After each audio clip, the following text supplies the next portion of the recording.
London শহরে corona সংক্রমণ খুব একটা বেশি দেখা যাচ্ছে না, কিন্তু এই সংক্রমণ খুব একটা মানুষের মধ্যে মধ্যেই দেখা যায়। কিন্তু তবুও সংক্রমণ বেড়েই চলেছে। আর এই সংক্রমণের শিকার হয়েছে আমাদের গল্পের হিরো পারভেজ হোসেন আকাশ। গল্পের লেখক হিসেবে ওনাকেই সবাই পারভেজ হোসেন নামেই চেনে, কিন্তু গল্পের চরিত্রে ওনাকে আকাশ নামেই সবাই চেনে। লেখকের সম্পর্কে বেশি বর্ণনা না দিয়ে চলুন গল্পে আসি। সকালবেলা যেখানে আকাশ ভোর 5টায় উঠেও যেত, সেখানে আজকে সকাল 7টা বেজে গিয়েছে। আকাশ না ওঠায় বডিগার্ডগুলো অনেকবার কল দিয়ে আকাশকে ওঠানোর চেষ্টা করে, কিন্তু আকাশ কলও রিসিভ করছে না। এইদিকে বডিগার্ডগুলো দরজা ভেঙে ওর ভিতরে ঢুকতে পারবে না, কারণ দরজা অনেক সিকিউরিটি দিয়ে রাখা। এতে করে এই দরজা এত সহজে ভাঙতে পারবে না। তাই ওরা গিয়ে মিসেস পারুল আক্তারকে গিয়ে বলে, ম্যাম, একটা সমস্যা হয়ে গিয়েছে। কি সমস্যা হয়েছে? আকাশ কি তোমাকে কিছু বলেছে? না ম্যাম, তেমন কিছু না। আসলে 7টা বেজে গিয়েছে, কিন্তু স্যার এখনো ঘুম থেকে উঠছেই না। কি বলো, তোমাকে ওকে কল করেনি? ম্যাম, সব করেছি, কিন্তু ওনার সারা শব্দ পাচ্ছি না।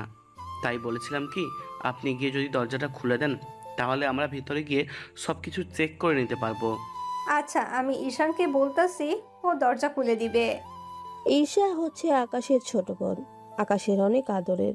ঈশা আকাশের থেকে 6 বছরের ছোট হবে, কিন্তু অনেক দুষ্ট হচ্ছে ঈশা। ঈশা, এই ঈশা, তাড়াতাড়ি একটু এদিকে আয় মা। কি হয়েছে আম্মু? এভাবে ডাকছো কেন? তোর ভাইয়া এখনো উঠেনি, তুই একটু ওদের দরজাটা খুলে দে। ঠিক আছে আম্মু, তবে তোমার ছেলেকে একটা বিয়ে দিলেই তো পারো, সব সময় আমাদের জ্বালিয়ে মারে। আমাকে না বলে তোর ভাইয়াকে কথাগুলো গিয়ে বলিস। এখন যা, ওদের দরজা খুলে দে। যাচ্ছি তো, ধুর, ভাল লাগে না। ঈশা ওদের নিয়ে ওই ভাইয়ের রুমের সামনে আসে। এসে ওখানে দরজার সামনে সিকিউরিটি বক্সে ঈশা ওর হাতের চাপ ও চোখের রেনিনা দিয়েই দরজা খুলে যায়। দরজা খুলে ভিতরে গিয়ে দেখে আকাশ ঘুমোচ্ছে, তবে অন্যভাবে। তাই ঈশার একটু সন্দেহ হতো। এতে করে ও আকাশের কাছে গেল এবং হাত ধরতেই দেখে আকাশের হাত অনেক গরম হয়ে আছে। এই এসিতেও ভাইয়ার শরীর গরম হয়ে আছে। ম্যাম, কোনো সমস্যা? তাড়াতাড়ি ডক্টর আঙ্কেলকে কল দিয়ে আসতে বলেন, ভাইয়ার শরীর গরম হয়ে আছে। আমি এক্ষুনি ওনাকে কল করে আসতে বলতেছি। দরকার হলে গাড়ি পাঠান, নয়তো আমাদের ফ্লাইটকে বলেন ওনাকে তাড়াতাড়ি নিয়ে আসতে। সাথে আব্বু আম্মুকেও বলেন এখানে আসতে। এদিকে বডিগার্ড গুলো আকাশের বাবা মাকে ডাকতে চায়, আর আরেকজনকে পাঠায় ফাইলটাকে বলতে যে ডক্টরকে যেন নিয়ে আসে। এইদিকে আকাশের কথা শুনে ওর বাবা মা রুমে এসে আকাশকে দেখতে থাকে। এদিকে আকাশের মুখ থেকে কোনো কথাই বেরোচ্ছে না, তাই ওনারা একটু বেশি চিন্তিত। এইদিকে ঈশা তো ভাইয়া, এই ভাইয়া, কথা বল, কথা বল ভাইয়া। সাথে আকাশের বাবা মা ওনারাও কিছু কান্না করতেছে।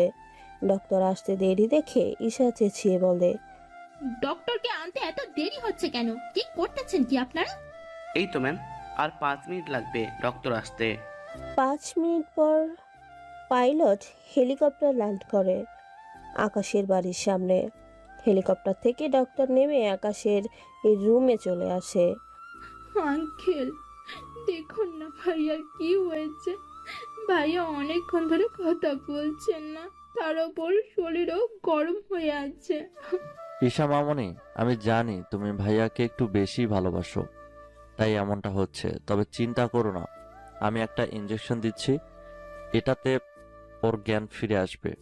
তবে আমি কিছু ওষুধ লিখে দিচ্ছি, ওর জ্বর হয়েছে তাই। আমি এই ওষুধগুলো আনলে ঠিক হয়ে যাবে। ধন্যবাদ আঙ্কেল, বডিগার্ড আপনাকে দিয়ে আসবে আর সাথে ঔষধও নিয়ে আসবে। তাহলে আমি যাচ্ছি। ওষুধ খাওয়ানোর পর আকাশের অবস্থা আমাকে জানাবে। এখন ওষুধ আনা পর্যন্ত ওর কপালে রুমাল ভিজিয়ে পানি দাও, এতে কিছুটা কমবে। তারপর ওরা ওষুধ আনলে তা খাওয়াবে। ঠিক আছে ডক্টর আঙ্কেল, আমি তাহলে তাই করতেছি। ডক্টর চলে যায়। সাথে ঈশা 2জন বডিগার্ডকে পাঠায় ডক্টরের সাথে গিয়ে ঔষধ আনার জন্য। ওরা 30 মিনিট পর এলো ওষুধ নিয়ে, কিন্তু এর আগে আকাশের জ্ঞান ফিরে এসেছে। আকাশ জ্ঞান ফিরে তাকিয়ে দেখে ঈশা ওর কপালে পানি দিচ্ছে, আর আকাশের মা বসে আছে। মা, আমি ঠিক আছি তো, দেখো আমার কিছুই হয়নি। তোকে কয়েকদিন অফিসে যেতে হবে না, তোর আব্বুকে আমি অফিসে পাঠিয়েছি অনেক বুঝিয়ে। তুই সুস্থ না হওয়া পর্যন্ত তোর আব্বুই অফিসে যাবে। কিন্তু মা, কোনো কিন্তু না, তুই রেস্ট নে, আর ঈশা তোর পাশে থাকবে। কিন্তু ঈশা তো সবসময় থাকতে পারবে না। তা নিয়ে তোকে ভাবতে হবে না। আম্মু তুমি খাবার আনো, আমি ভাইয়াকে খাইয়ে দিয়ে ভার্সিটিতে যাব। তুই বস, আমি খাবার নিয়ে আসতাছি। পারুল আক্তার নিচে চলে যায় খাবার আনতে। এদিকে আকাশে ঈশা ওরা কথা বলতে থাকে। পারুল আক্তার খাবার নিয়ে চলে আসে। ঈশা খাবার হাতে নিয়ে আকাশকে খাওয়াতে থাকে।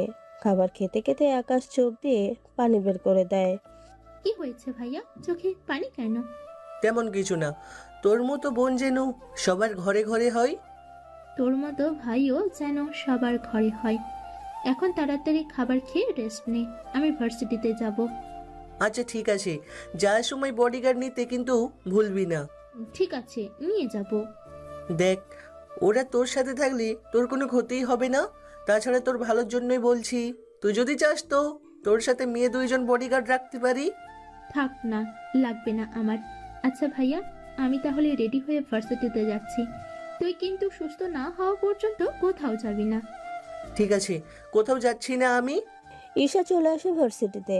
ভার্সিটিতে এসে ক্লাস শেষ করে যেখানে ঈশা ওর বান্ধবীদের সাথে আড্ডা দেয়, সেখানে আজকে ঈশা বলে আড্ডা দিবে না। তার কারণ ওরা জানতে চাইলে ঈশা বলে, আসলে আজ সকাল থেকে ভাইয়ার অসুস্থ ছিল, তাই আমি তাড়াতাড়ি বাসায় চলে যাব। কি হয়েছে তোর ভাইয়ার? জ্বর হয়েছিল, সাথে ভাইয়া জ্ঞানও ছিল না। পরে ডক্টর আঙ্কেল এসে ঔষধ দিয়ে গিয়েছে। কি বলছিস এইগুলো? এখন তো জ্বর হলেই দেখ ইরা, এসব আবল তাবল কিছু বলবি না, আমার দেরি হয়ে যাচ্ছে। ভাইয়াকে গিয়ে খাইয়ে দিতে হবে। Are you serious? তুই এখন তোর ভাইয়াকে খাইয়ে দিচ্ছিস? সব সময় দেই না, যখন ভাইয়া অসুস্থ থাকে নিজে নিজে খেতে পারে না, তখন আমি খাইয়ে দিই। তাছাড়া ভাইয়াও আমার অসুস্থতার সময় খাইয়ে দেয়। তাহলে আমি আজকে উঠি। এইদিকে এসে চলে যায়। অন্যদিকে এই ফাঁকে আপনাদের ইরার সম্পর্কে কিছু কথা বলি। ইরা হচ্ছে আমাদের গল্পের নায়িকা, দেখতে সুন্দর, তাছাড়া পড়াশোনা অনেক মেধাবী। ইরার বাবাও অনেক সম্পত্তি আছে, শহরে ওনারও একটা নাম আছে, কিন্তু না, ইরাদের থেকে অনেক কম। তুই যখন চলে যাবি তখন আজকে না হয় আড্ডা দিলাম, চল তাহলে আমরা উঠি। কিন্তু আমরা আজকে সবাই তোর বাড়িতে যাব। তাহলে তো ভালোই হবে। তাহলে চল, তোরা গাড়ি নিয়ে আমার পিছু পিছু আয়। ওরা গাড়ি নিয়ে ঈশাকে ফলো করতেই থাকে। ঈশা গাড়ি নিয়ে ভেতরে চলে যায়। ঈশার বান্ধবীরা গাড়ি নিয়ে ঢুকতে গেলে সিকিউরিটি ওদের চেক করতে গেলে ঈশা বারণ করে। সিকিউরিটি? ওরা আমার বান্ধবী, ওদের চেক করতে হবে না। ঈশার কথায় ওরা কোনো চেক না করেই ওদের ভিতরে ঢুকতে দিল। ওরা তো বাড়ির ভেতরে ঢুকে অবাক হয়ে গেল। এটা তোদের বাড়ি? তাও এত বড়, তার উপর এতগুলো গাড়ি, বাইক এবং হেলিকপ্টার। কোথায় আর বড়, আসলে এইগুলো ভাইয়া ব্যবহার করে। আমাকে 2টা গাড়ি দিয়েছে, আমি এই জন্য এক একদিন একটা নিয়ে যাই। এখন ভিতরে আয়। ঈশা ওদের নিয়ে ভেতরে যায়। ওখানে ওদের ড্রয়িং রুমে বসতে দেয়। তখন ঈশার মা বলে ওঠে, এরা কি ঈশা? এদের তো ঠিক চিনলাম না। আম্মু, ওরা আমার বান্ধবী। এরপর ঈশার বান্ধবীগুলো ঈশার আম্মুকে সালাম দেয়। ঈশার আম্মু সালাম নেয়। তোমরা বসো, আমি তোমাদের জন্য নাস্তা দিচ্ছি। তোমরা আজকে দুপুরে খেয়ে তারপর এখান থেকে যাবে। না আন্টি, আমরা কিছু খাবার না। তা বললে হবে না, তোরা প্রথম আমার বাড়িতে এসেছিস, তাই না খেয়ে যেতে পারবি না কেউ। কিন্তু ঈশা। কোনো কিন্তু নয়। আম্মু, তুমি এখন নাস্তা দাও, পরে ওরা লাঞ্চ করে যাবে। এখন আমি ওদের আমার রুমে নিয়ে যাচ্ছি। ঠিক আছে, নিয়ে যা। ঈশা ওদের নিয়ে রুমে চলে আসে। তখনই ইরা বলে ওঠে, এখানে এসেছি তোর ভাইয়াকে দেখতে, কিন্তু তুই তো। আচ্ছা, আমার ভাইয়াকে দেখতে তুই এত এক্সাইটেড কেন বলতো? আমি কোথায় এক্সাইটেড হলাম? তোর ভাইয়া অসুস্থ তাই আমি দেখতে চেয়েছি, তাছাড়া তুই তো কোনোদিন বলিসও নি যে তোর ভাই আছে। ইস, সত্যি তোদের বলতে ভুলে গিয়েছি, আসলে ভাইয়া আমাকে না করে দিয়েছিল ওরার ব্যাপারে কাউকে বলতে, কিন্তু আজকে ভাইয়া অসুস্থতার জন্য না চাইতেও বলে দিলাম। বুঝতেই তো পারছিস এখন পরিস্থিতি এতটাই খারাপ যে জ্বর হলেই ভয় করে। হয়েছে হয়েছে, তোকে আর সাফাই গাইতে হবে না। শোন, তোরা নাস্তা কর, আমি দেখে আসি ভাইয়া কি করছে। আচ্ছা যা, তবে তাড়াতাড়ি আসবি কিন্তু। ঈশা ওদের নিয়ে রুমে চলে আসে, তখনই ইরা বলে ওঠে। ঈশা ওখান থেকে গিয়ে ওর ভাইয়ের রুমে যায়। ওখানে দেখে ওর ভাইয়া বসে আছে, তবে জ্বর এখনো কমেনি। তাই ঈশা ওর ভাইয়াকে নাস্তা করাতে যাবে, তখন আকাশ বলে, না ঈশা, ভাইয়া এখন কিছু খাবি না, তুই আমাকে খাইয়ে দে, আমি না হয় খেয়ে একটু ঘুমিয়ে যাব। কিন্তু ভাইয়া আমার কিছু। তোর কি, তা তো বলবি।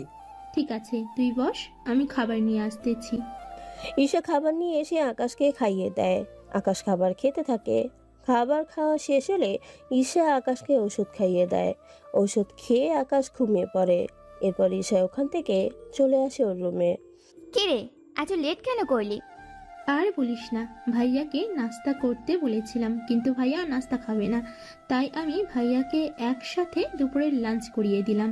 এখন ভাইয়া ঘুমাচ্ছে। কি? আমরা ওনাকে এসেছি দেখতে, সেখানে তুই কি না ওনাকে ঘুম পাড়িয়ে দিলি? আহ, তোরা এত চিন্তা কেন করছিস?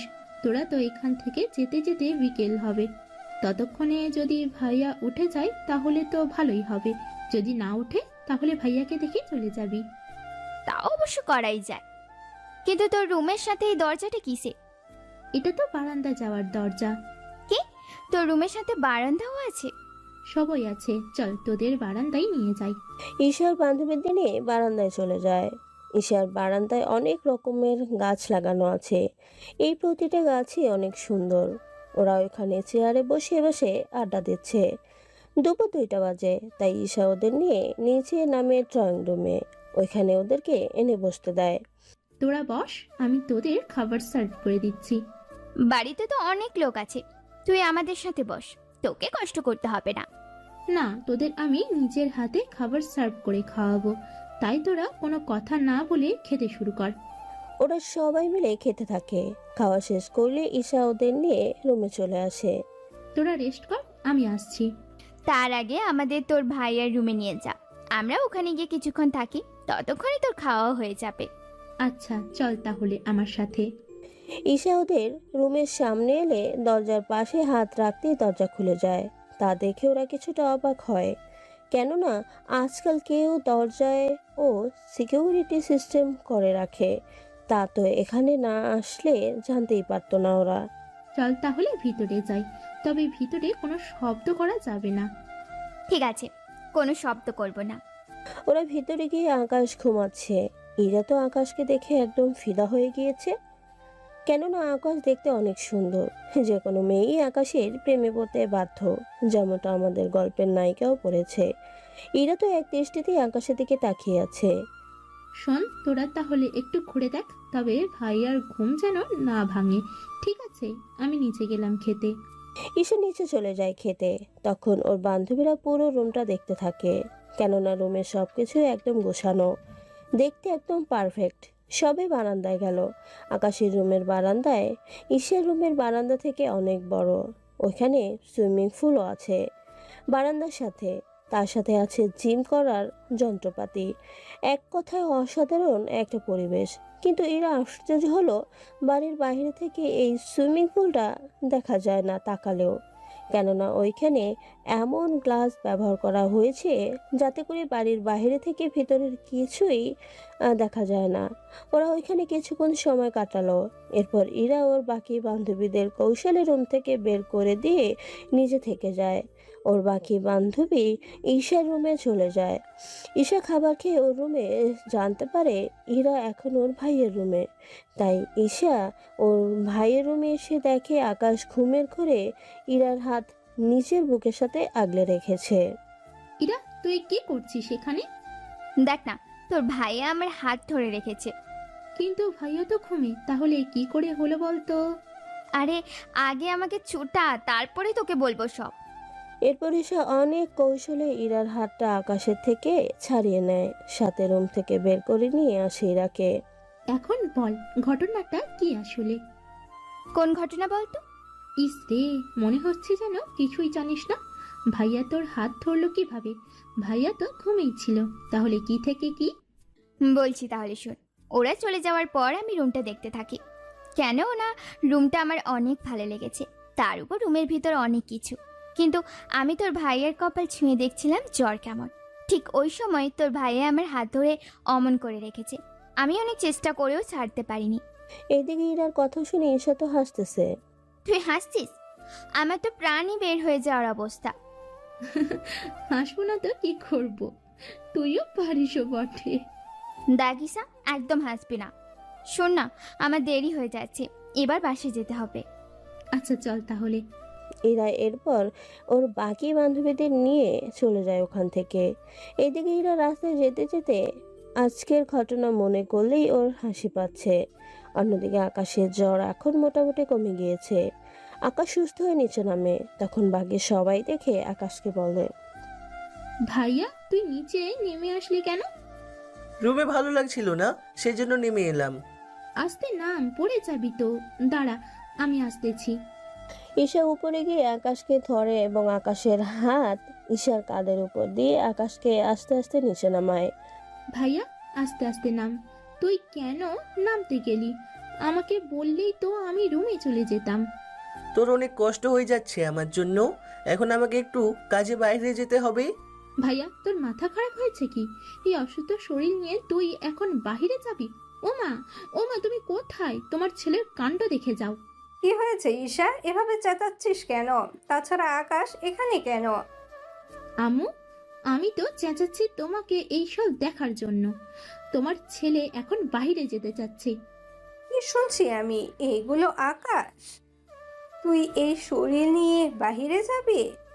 কি এমন কাজ পড়ে আছে যার জন্য তোকে এখন বাহিরে যেতে হবে?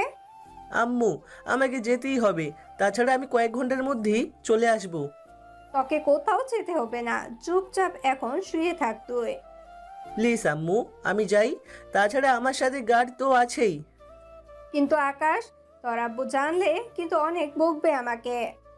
আমি বেশি সময় নিব না, শুধু যাব আর আসবো। এদিকে কেউ রাজি হচ্ছে না, তবু আকাশ অনেক বুঝিয়ে বাসা থেকে বের হয়ে যায় বডিগার্ডদের নিয়ে। আকাশ বডিগার্ডদের নিয়ে যেতে থাকে ডক্টর আঙ্কেলের কাছে, কেননা ওনার সাথে আকাশের মতো কথা ছিল, তাই আকাশের এখানে আসা। আকাশকে দেখে ডক্টর বলে ওঠে, আকাশ তুমি এখানে কেন এসেছো?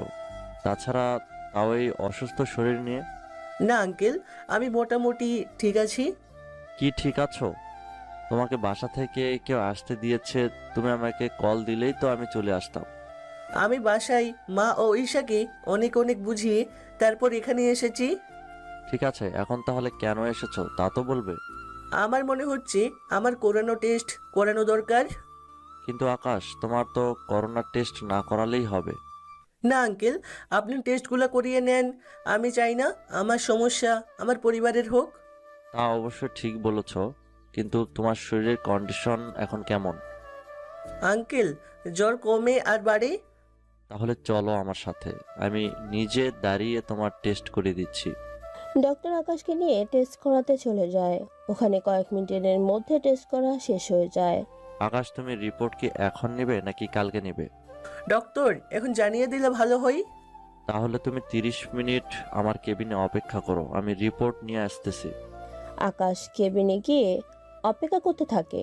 কিছুক্ষণ পরেই ডক্টর রিপোর্টগুলো নিয়ে হাজির। আঙ্কেল, রিপোর্ট কি বুঝতেছেন? রিপোর্টে তোমার করোনা নেগেটিভ, তবুও কিন্তু তুমি একটু সাবধানে চলাফেরা করবে। ঠিক আছে ডক্টর। না হলে তুমি বাড়িতে যাও। আকাশ বাড়িতে চলে আসে, ওখানে নিজের রুমে এসে শুয়ে থাকে। পরের দিন সকাল থেকে আকাশ এখন মোটামুটি সুস্থ, তাই অফিসে যাওয়ার জন্য প্রস্তুত হয়। আম্মু, আমি বাসায় যাচ্ছি। তুই এই অবস্থায় অফিসে যাবে? হ্যাঁ, কেন মা, গেলে কি হবে? তোকে যেতে হবে না, তুই রুমে গিয়ে ফ্রেশ নে। ঈশা কোথায় আম্মু? ঈশা তো ভার্সিটিতে চলে গিয়েছে, তুই ঘুমিয়েছিলি সেজন্য তোর সাথে দেখা করেনি। ঠিক আছে, আমি তাহলে এখন যাচ্ছি। এইদিকে আকাশ চলে যায় অফিসে। ওইখানে গিয়ে নিজের কাজ কর্ম করতে থাকে। অন্যদিকে ঈশা ভার্সিটিতে গেলেই ইরা জিজ্ঞেস করে বসে, এই ঈশা, ঈশা, কি বল, এভাবে ডাকছিস কেন? তোর ভাইয়া কেমন আছে রে? আচ্ছা, তুই আজকাল আমার থেকে আমার ভাইয়ার খোঁজ খবর একটু বেশি নিচ্ছিস, ব্যাপারটা কি বলতো? এখানে ব্যাপারে কি থাকবি? আমি তো এমনি এমনি বলছিলাম কথাটা। বুঝি বুঝি, সবই বুঝতে পেরেছি। কি? বুঝতে পারছিস? না থাক, তোকে পরে জানাবো। এইভাবে কয়েকটা দিন চলে যায়। আকাশ অফিসে যায়, অন্যদিকে ইরা ও ঈশার দুষ্টুমি তো চলতেই থাকে। একদিন ইরা বাড়ি ফিরছিল রাতের বেলায়, তখন অনেক জোরে বৃষ্টি হচ্ছিল। তার উপর ইরার গাড়িটা নষ্ট হয়ে গিয়েছে। তাই ইরা গাড়িটা দেখতে থাকে কিভাবে ঠিক করা যায়। তখন কয়েকজন ছেলে এসে ইরার গাড়ির পাশে আসে, এসে ইরাকে বিরক্ত সাথে আজে বাজে কথা বলতে থাকে। তখন ওদের কিছু বলতে গেলে ওদের মধ্যে একজন ইরার হাত ধরে ফেলে। ওহ সুন্দরী, এত রাতে এখানে কি করছো? তাও আবার বৃষ্টি ভেজা রাতে? তোমাকে দেখতে সেরকম লাগছে। ওই হাতটা ছাড় বলছি, নয়তো ভালো হবে না কিন্তু। কি করবি তুই? এখানে আমরা 5 জন আছি, তোকে তো আজকে আমরাই ভোগ করব। কে কাকে ভোগ করবে? গাড়ি থেকে নামতে নামতে কথাটা বললো। ওহ, কে রে তুই? বাঁচতে চাইলে এখান থেকে পালা। এইদিকে ইরা দাঁড়িয়ে আছে, অনেক অন্ধকার ছিল, যার জন্য ইরা না ওই ছেলেগুলোর চেহারা ঠিকমতো দেখতে পেরেছে, না গাড়ি থেকে নামা ওই ছেলেটার। আকাশ গাড়ি থেকে নামছে, অন্যদিকে বডিগার্ডগুলো আকাশের মাথায় ছাতা এনে ধরে। তা তোমরা কি যেন বলছিলে? কেন স্যার, আমরা তো কিছু বলিনি। আসলে রনি ভেবেছিল আকাশ একা, কিন্তু আকাশের সাথে যে বডিগার্ড ছিল তা রনি খেয়াল করেনি, এবং রনি তো ঠিকমতো আকাশকে কখনো দেখেও নি এবং আকাশের পরিচয়টা পর্যন্ত জানে না। তোরাই একটা মেয়েকে পেয়ে ও সরলতার সুযোগ নিতে চাইছিস? তোদের তো একটা শিক্ষা দিতেই হয়। ছেলেগুলো পালাতে গেলে আকাশ ছাতার নিচ থেকে বের হয়ে ছেলেগুলোকে মারে। এতে করে আকাশ পুরোপুরি ভিজে যায়। ছেলেগুলোকে পিটিয়ে আকাশ ইরার কাছে আসে। এখন আর কোনো ভয় নেই আপনার, নিশ্চিন্তে যেতে পারেন আপনি। তা না হয় যাব, কিন্তু আমার গাড়িটা নষ্ট হয়ে গেছে। তাহলে একটা কাজ করেন, আপনি আমার বডিগার্ডদের নিয়ে চলে যান, ওরা আপনাকে আপনার বাড়িতে দিয়ে আসবে। Thank you so much. আপনার এই উপকারের ঋণ আমি কখনো ভুলব না। আচ্ছা, আপনার নামটা জানতে পারি কি? সরি, কারো উপকার করে নিজের পরিচয় দিয়ে তার কাছে হিরো হওয়ার ইচ্ছা নেই। আমি গেলাম, আপনি আমার বডিগার্ডদের সাথে চলে যান। গার্ড ওনাকে সাবধানে ওনার বাড়িতে পৌঁছে দিবে। কথাগুলো বলে আকাশ গাড়িতে উঠে পড়ে। অন্যদিকে ইরা ওদের মধ্যে একটা গাড়িতে উঠে বসে। ওই গাড়িটা ইরাকে ওর বাড়িতে দিয়ে আসে। বাড়িতে আসার পর ইরা নেমে যায়। আচ্ছা, আমাকে যিনি বাঁচিয়েছে ওনার নাম কি প্লিজ বলবেন? ইরার অনেক রিকোয়েস্টের পর বডিগার্ডগুলো নাম বলে। ইরা নামটা শুনে একটা মিষ্টি হাসি দিয়ে বাড়ির ভেতরে চলে যায়। বাড়ির ভেতরে গিয়ে নিজের জামা চেঞ্জ করে নেয়। তাছাড়া ইরার বৃষ্টিতে ভেজার অভ্যাস আছে, তাই ইরা বৃষ্টিতে ভিজলে ওর তেমন অসুস্থ হয় না। কিন্তু ভয় হচ্ছে নায়ক মানে আকাশকে নিয়ে, কেননা আকাশ বৃষ্টিতে না ভিজলেই চলে। সেজন্য আজকের বৃষ্টিতে ভিজে আকাশের কি হাল হবে তা তো একমাত্র আল্লাহই জানে। আকাশ ভেজা শরীর নিয়ে বাড়িতে ঢুকে যায়। বাড়িতে ঢোকার আগে বডিগার্ডগুলো গরম কিছু এনে আকাশের শরীর মুছে দেয়। তার উপর গরম হাওয়া দিয়ে আকাশকে কিছুটা শুকিয়ে দেয়। আকাশের এমন অবস্থা দেখে বাড়ির সবাই এসে জিজ্ঞেস করে, আকাশ, তোর এই অবস্থা হলো কি করে? কিভাবে ভিজে গিয়েছিলি তুই? তেমন কিছু না আম্মু, একটা মেয়েকে বাঁচাতে গিয়ে। কয়েকদিন আগে অসুস্থ ছেলে, এখন আবার গেলি বৃষ্টিতে ভিজতে? বডিগার্ড থাকতে তুই কেন গেলি বাঁচাতে? আম্মু এখন প্রশ্ন করো না তো, আমি রুমে যাচ্ছি, তুমি ঈশাকে দিয়ে খাবারগুলো পাঠিয়ে দাও। ঠিক আছে, তবে এরপর থেকে যেন তোকে না দেখি বৃষ্টিতে ভিজতে। এইদিকে আকাশ রুমে চলে যায়। কিছুক্ষণ পর ঈশা রুমে আসে। এসে আকাশের খাবার দিতে দিতে বলে, ভাইয়া, মেয়েটা মনে হয় অনেক সুন্দরী ছিল, যার জন্য বৃষ্টিতে ভিজে ওকে বাঁচাতে গেলি। তুই কি মার খাবি?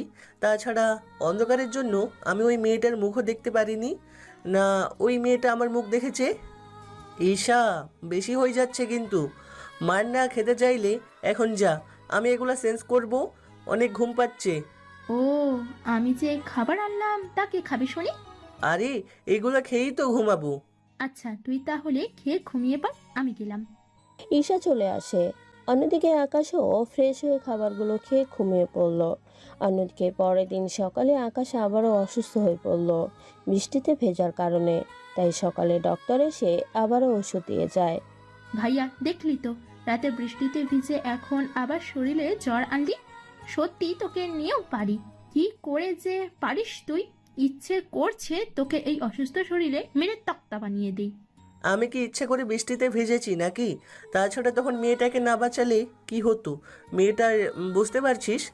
তা হয় বুঝলাম, কিন্তু এখন নিজের যে হাল করেছিস তার জন্য এখন কি হবে? চিন্তা নেই, কিছুদিনের মধ্যে ঠিক হয়ে যাব। শোন না ভাইয়া, আমার কল আসছে, আমি কথা বলিনি। ঠিক আছে, তুই বারান্দায় গিয়ে কথা বল। ঈশা বারান্দায় গিয়ে কথা বলতে থাকে। হ্যাঁ বল ইরা। আচ্ছা, তোর ভাইয়া এখন কেমন আছে? জ্বর হয়নি? তুই কি করে জানলি ভাইয়ার জ্বর এসেছে? না, আসলে গতকাল রাতে তোর ভাইয়া বৃষ্টিতে ভিজেছিল, তাই এখন অসুস্থ হয়েছিল কিনা তা জানতে চাওয়ার জন্য কল দিলাম। তুই কি করে জানলি ভাইয়া বৃষ্টিতে ভিজেছিল? তার মানে ওই রাতের মেয়েটা তুই ছিলি? হ্যাঁ, আমি ছিলাম। এখন কেমন আছে বল? এই তো আবার জ্বরও এসেছে, ডক্টর আঙ্কেল এসে ঔষধ দিয়েছে, বলেছে ওইগুলো খাওয়াতে। আচ্ছা, কি হয় না হয় আমাকে জানাবি। বাবা, এত দরদ! তুই তো না। এদিকে আকাশের জ্বর না কমায় ডক্টর আঙ্কেল এসে বলে। আকাশ, তোমার করোনা টেস্ট করাটা খুব জরুরি। আমারও তাই মনে হচ্ছে। তাহলে আপনি স্যাম্পল নিয়ে যান। ঠিক আছে, তাহলে আমি স্যাম্পল নিয়ে যাচ্ছি। টেস্টের রিপোর্ট না আসা পর্যন্ত কাউকে ভেতরে আসতে দিবে না। মানে হলো তোমার সবকিছু আলাদা থাকবে। তাহলে তাই হবে। এইদিকে ডক্টর চলে যাওয়ার আগে সবাইকে এসবটা বুঝিয়ে দেয়। এদিকে পরিবারের সবাই অনেক টেনশনে আছে, কেননা আকাশের এমন পরিস্থিতি দেখে। ডক্টর আঙ্কেল, ভাইয়ার দেখাশোনার জন্য কি অন্য কাউকে রাখবেন? তোমরা চাইলে আমি একজন নার্সকে রাখতে পারি, ও আকাশের দেখাশোনা করবে। তাহলে জানাবো আমি আঙ্কেল। ডক্টর চলে যায়। ডক্টর ল্যাবে গিয়ে পরীক্ষা করতে থাকে। পরীক্ষা শেষে উনি জানতে পারে যে আকাশের করোনা ধরা পড়েছে। তাই উনি আকাশের বাড়িতে কল দিয়ে সব জানিয়ে দেয়। আকাশের করোনা হওয়ার কথা শুনে পরিবারের সবাই চিন্তিত হয়ে পড়ে। মা, এখন কি হবে? ডক্টর আঙ্কেল যে আমাদের মানা করেছে ভাইয়ার রুমে যাওয়ার জন্য, এখন তাহলে ভাইয়ার দেখাশোনা কে করবে? শোন তুই, তাহলে আকাশের দেখাশোনা করার জন্য তোর আঙ্কেলকে বল নার্সের ব্যবস্থা করে দিতে। তাহলে আমি ভাইয়াকে গিয়ে বলি, নয়তো ওনার কাছে না যাওয়ার জন্য ভাইয়ার অন্য কিছু মনে করবে। কথাগুলো বলে ঈশা করোনার হাত থেকে রক্ষা পেতে প্রয়োজনীয় সবকিছু পরে আকাশের রুমে যায়। যাওয়ার আগে খাবার নিয়ে ঢোকে। কি রে ঈশা, তুই হঠাৎ এমনভাবে এই রুমে? ভাইয়া, তোকে কিভাবে যে কথা বলবো তাই ভেবে পাচ্ছি না। কি হয়েছে তা তো বলবি। ভাইয়া, তোর করোনা পজিটিভ, তাই ডক্টর আঙ্কেল তোর রুমে আসতে আমাদের মানা করেছে। কিন্তু আমি বোন হয়ে কি করে ভাইকে একা ছাড়তে পারি বল তুই? না ঈশা, তুই তাহলে তাড়াতাড়ি বেরিয়ে পড়, নয়তো তোর ক্ষতি হয়ে যেতে পারে। এখানে খাবার রাখা আছে, তুই খেয়ে নিস, আমি তোর জন্য নার্সের ব্যবস্থা করব। কিন্তু কেউ কি রাজি হবে নার্স হতে? চেষ্টা তো করতেই পারি, দরকার হলে তোকে দেখাশোনা করার জন্য ওকে 1,00,000 টাকা দিব, তাহলে যে কোনো নার্সই রাজি হবে। ঠিক আছে বোন, তুই যা ভালো মনে করিস। ঈশা নিচে নেমে কিছুটা কান্না করতে থাকে। তখনই ইরা কল দেয়। হ্যাঁ বল ইরা। তুই কান্না কেন করছিস? সব কিছু ঠিক আছে তো? না, কিছু ঠিক নেই। ভাইয়ার করোনা পজিটিভ হয়েছে, তাই ডক্টর আঙ্কেল ভাইয়ার রুমে যেতে মানা করেছে। আমি একটু আগে গিয়ে খাবার দিয়ে এলাম, জানি না আদৌ ভাইয়া খাবার খেতে পারবে কিনা। এখন ডক্টর আঙ্কেলকে বলে ভাইয়ার জন্য নার্সের ব্যবস্থা করব। আমি একটা কথা বলবো, তুই কি রাখবি? কি কথা বল? আমি যদি নার্সে যে তোর ভাইয়ের সেবা করি তাহলে কি তোর কোনো আপত্তি থাকবে? কিন্তু তুই এমনটা কেন করবি? দেখ, আমি কোনো কথা শুনতে চাই না। আমি কাল সকালে আসবো তোদের বাড়িতে, বাকিটা তুই সামলে নিবি। আচ্ছা, গেটের সামনে এসে আমাকে কল দিস, আমি তোকে ওখান থেকে নিয়ে আসবো। বুঝতেই তো পারছিস, ওই দিন তো সবই দেখলি। আমি কাল সকালে আমার জামা যা যা লাগে সব নিয়ে আসবো। তুই তোর ভাইয়ের রুমে আমার থাকার ব্যবস্থা করে দিবি। কি বলছিস কি তুই? আমার ভাইয়ের সাথে তুই একা একা রুমে থাকবি রাতে? তাতে কি, তোকে এত সব জানতে হবে না। তুই সব রেডি কর। আমি তোর ভাইয়ের সুস্থ হওয়া পর্যন্ত তো রুম থেকে বের হতে পারবো না, তাই যা কিছু লাগে তুই সব এনে দিবি। ঠিক আছে, তুই আয়, বাকিটা আমি ব্যবস্থা করে দিব। এইদিকে ঈশা কল কেটে দিয়ে ওর পরিবারকে বাকিটা বলে, সাথে ডক্টর আঙ্কেলকেও বলে দেয় যে নার্স পেয়ে গিয়েছে। এদিকে ঈশা বুঝতে পারে ইরা নার্স না হলেও ওর ভাইয়ার খেয়াল ঠিকই রাখতে পারবে, তাই ঈশা রাজি হয়ে যায়। এইদিকে ইরা ওর বাবা মাকে বোঝায় ওর কথা, কিন্তু ওনারা রাজি হয়ে যায়। তাই পরের দিন সকালে ইরা ওর আকাশদের বাড়িতে আসে। আসার সময় কোনো গাড়ি আনেনি। গেটের সামনে এসে কল দিলে ঈশা গেটের সামনে এসে ইরা নিয়ে চলে আসে বাড়ির ভেতরে। ঈশার মুখটা বাঁধা ছিল, এতে করে বাড়ির অন্যরা চিনতে পারেনি। বাড়ির ভেতরে আসলে ঈশার মা বলে ওঠে, ঈশা, এই মেয়েটি কে? ওকে তো নার্সের মতন লাগছে না। আম্মু, তুমিও না? কি যে বলো, ও তো নিজের বাড়ি থেকে এসেছে, আর ওখান থেকে কি নার্সের পোশাকে আসবে নাকি? তাছাড়া ওই ভাইয়ার সাথে রুমেই থাকবে, ভাইয়ার দেখাশোনা করবে। আমি শুধু খাবার দিয়ে আসবো, বাকিটা ও করবে। নার্স কি পরিচিত, দেখিস তোর ভাইয়ার কোনো ক্ষতি না করে দেয়। তুমি একদম চিন্তা করো না আম্মু, এই নার্স ভাইয়ার কোনো ক্ষতি করবে না। তাই আমি ওকে প্রথমে আমার রুমে নিয়ে যাচ্ছি, ওখান থেকে ওই তৈরি হয়ে একেবারে ভাইয়ার রুমে যাবে। ঠিক আছে, তাহলে নিয়ে যা। ঈশা তখন ইরাকে নিয়ে ওর রুমে চলে আসে। ইরা রুমে এসে ব্যাগ পাশে রেখে বিছানায় শুয়ে পড়ে। এখন বল, তুই আসলে কি চাস? তোদের বাড়ির বউ হতে, তোর আম্মু আব্বুর আদরের বৌমা হতে, সাথে তোর মিষ্টি একটা ভাবি হতে। থাক থাক, থাম, এভাবে আর বলতে হবে না। কিন্তু আমার ভাইয়া কি তোকে পছন্দ করবে? করবে না কেন শুনি? আমি কি দেখতে খারাপ নাকি কালো যে আমাকে পছন্দ করবে না? হয়েছে হয়েছে, আর বলতে হবে না। তুই কি শুধু এটার জন্য এসেছিস? আমি চাই না তোর ভাইয়াকে কোনো মেয়ে স্পর্শ করুক, সাথে তোর ভাইয়াও। সেজন্য আমার এখানে আসা। কিন্তু তুই তো জানিস এই কাজে কতটা বিপদ হতে পারে তোর, তাই বলছিলাম কি এখনো সময় আছে, তুই ফিরে যা। ফিরে যাওয়ার জন্য আসিনি আমি। যদি তোর ভাইয়াই না বেঁচে থাকে তাহলে আমি বেঁচে থেকে কি করব বল? বাঁচলে দুজনে একসাথে বাঁচবো, নয়তো একসাথেই মরবো।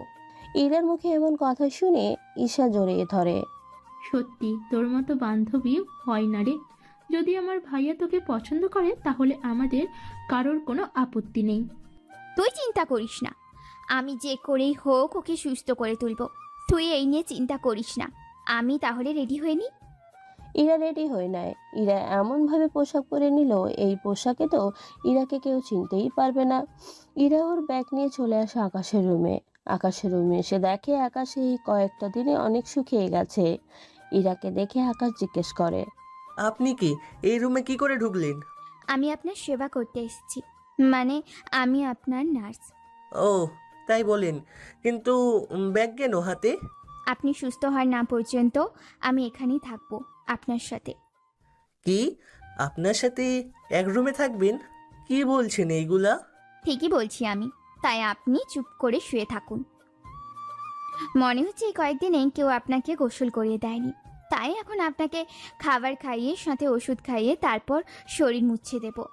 কি বলছেন কি? এই সব কিছু ঠিক আছে, কিন্তু এই শরীরে কেন হাত লাগাবেন মেয়ে মানুষ হয়ে?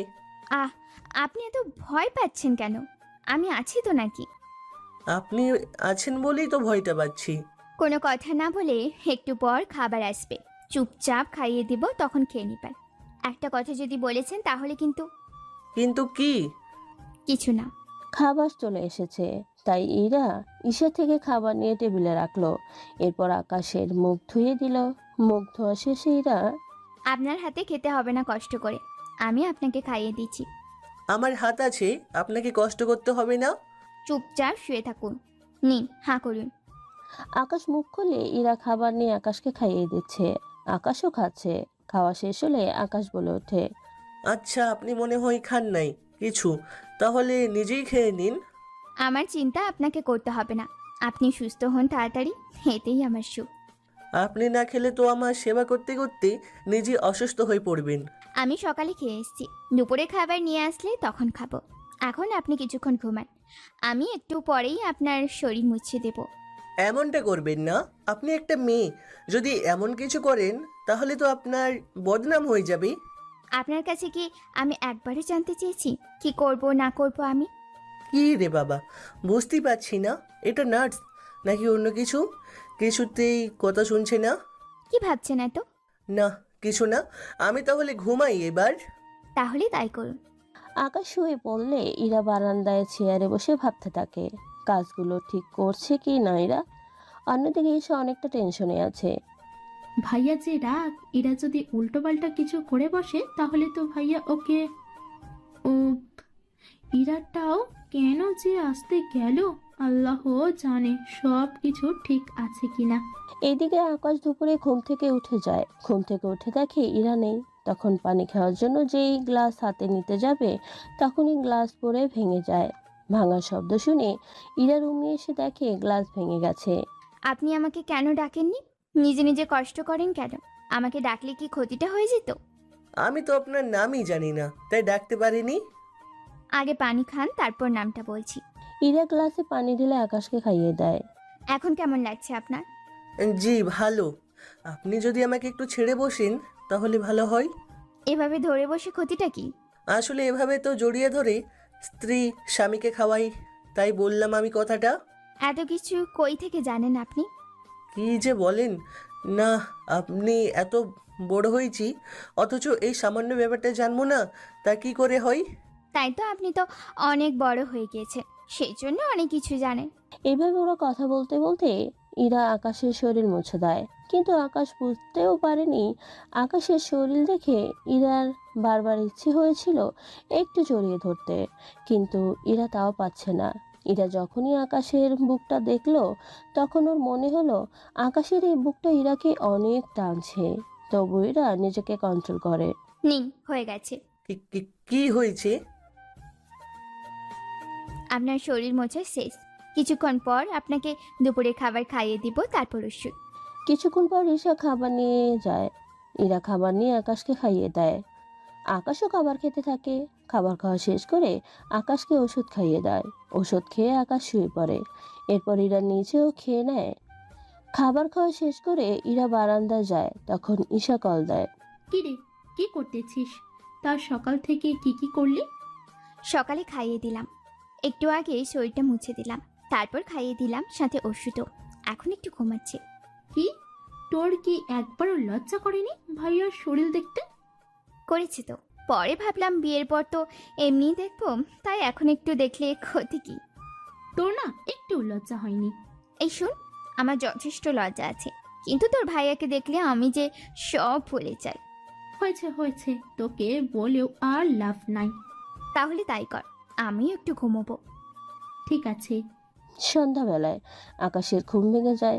কেননা আকাশ ওয়াশরুমে যাবে, তাই বিছানা থেকে উঠতে গিয়ে উঠতে পারছে না, কারণ শরীর অনেক দুর্বল হয়ে আছে সেই জন্য। আকাশ বিছানা থেকে পড়ে যায়। এতে করে ইরার ঘুম ভেঙে যায়। ইরা ঘুম থেকে উঠে দেখে আকাশ পড়ে আছে খাটের পাশে। তাই ইরা দৌড়ে গিয়ে আকাশকে ধরে ওঠায়, সাথে বলতে থাকে।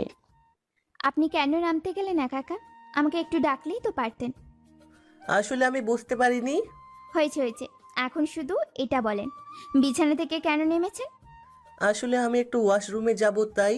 আমাকে ধরুন, আমি নিয়ে যাচ্ছি। ইরা আকাশের হাত নিজের কাঁধের উপর রাখে, যাতে করে আকাশ ভর দিয়ে হাঁটতে পারে। ইরা আকাশকে নিয়ে যাচ্ছে ওয়াশরুমের দিকে। আকাশ আস্তে আস্তে হেঁটে হেঁটে যায় ইরার সাথে সাথে। নিন, এসে গেছি। এবার বাকি পথটা কি আপনি যেতে পারবেন, নাকি আমি নিয়ে যাব? আপনার কি লজ্জা শরম বলতে কিছুই নেই নাকি?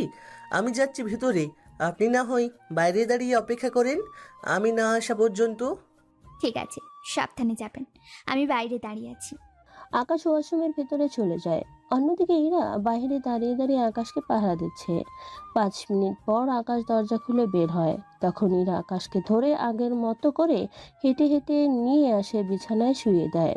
এরপর থেকে কোথাও গেলে আমাকে ডাকবেন। তাছাড়া অনেকক্ষণ ধরে ঘুমিয়েছেন, এখন আর ঘুমোতে পারবেন না। এখন তাহলে করবোটা কি? করবেন মানে? এখন আমি আর আপনি বসে বসে টিভি দেখব। আমি অসুস্থ শরীরে নিয়ে টিভি দেখব? দেখবেন তো, সারাক্ষণ শুয়ে থাকলে তো মনমরা হয়ে থাকবে, তাই একটু বিনোদন দেখলে মনটাও আপনার ভালো থাকবে। আচ্ছা, তাহলে তাই করুন।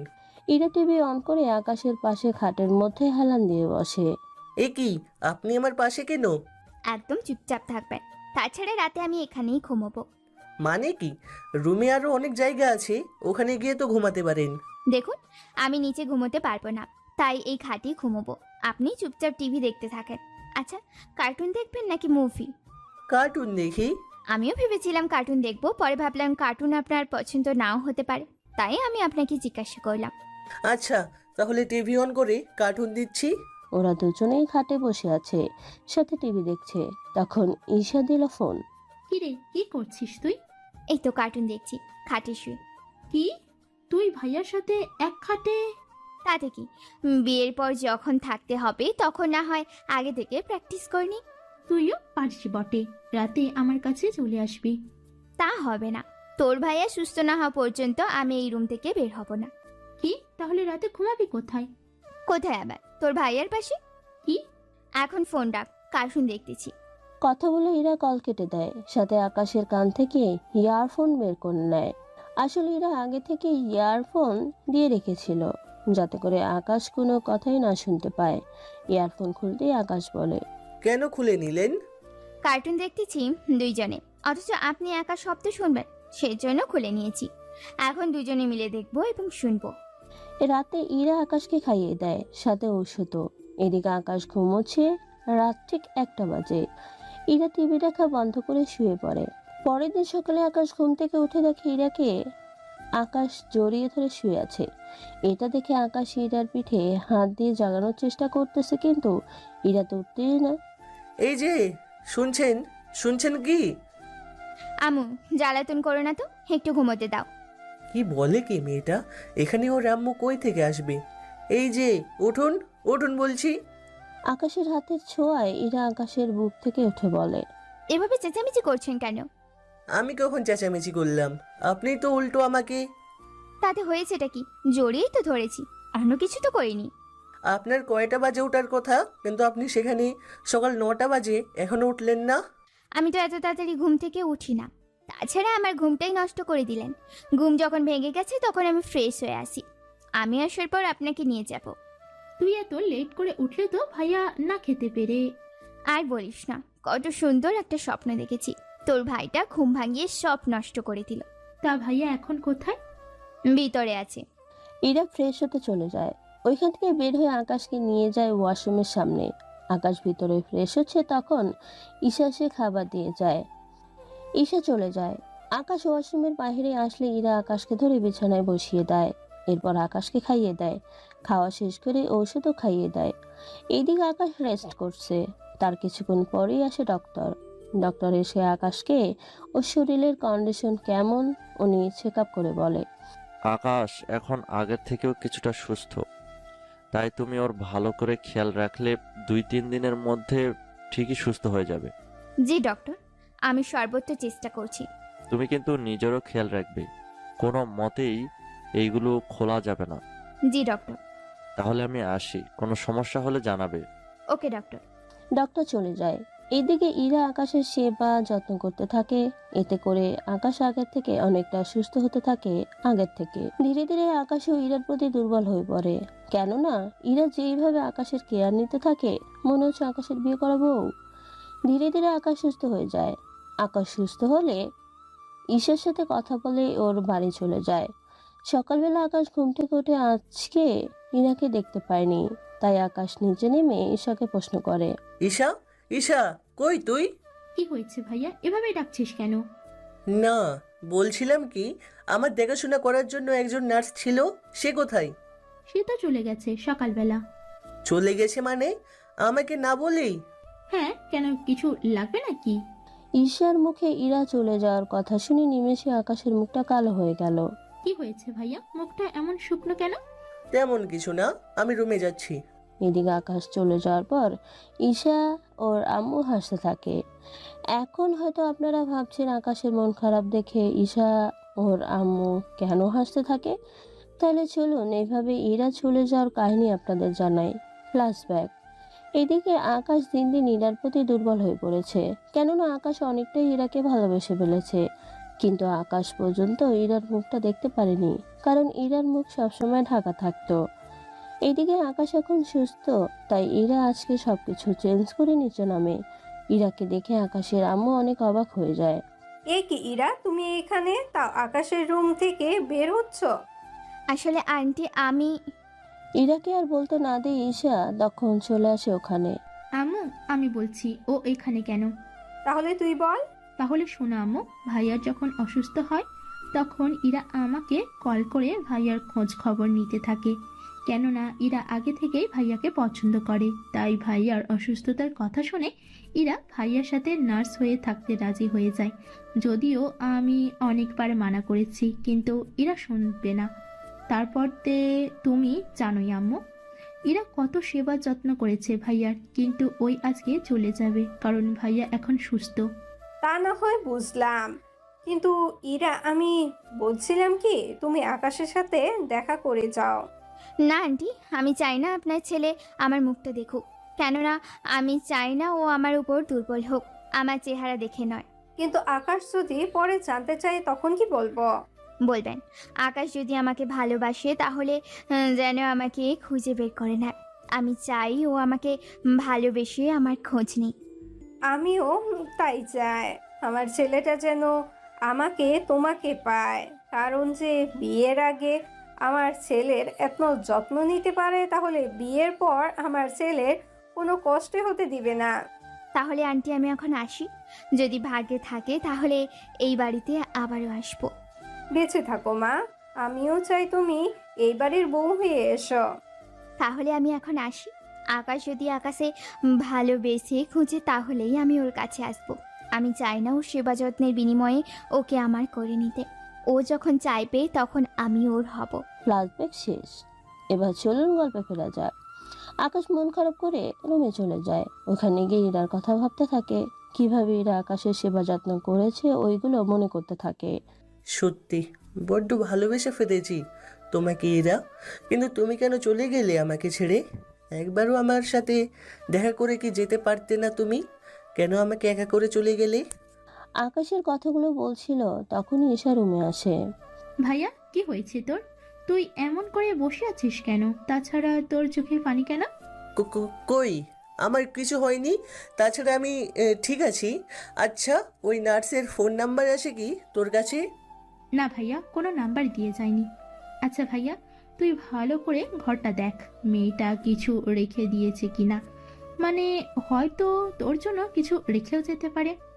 তুই এখন যা, আমাকে কিছুক্ষণ একা থাকতে দে। ঈশা চলে আসে রুম থেকে, কেননা ঈশা ভালো হতেই জানে ওর ভাই এখন এই রুমটা ভালো করে খুঁজে দেখবে। তাই ঈশা চলে এসেছে, নিজে এসে ওর মাকে সবটা বলে। ওর মা শুনে ওরা দুজনেই হাসতেছে।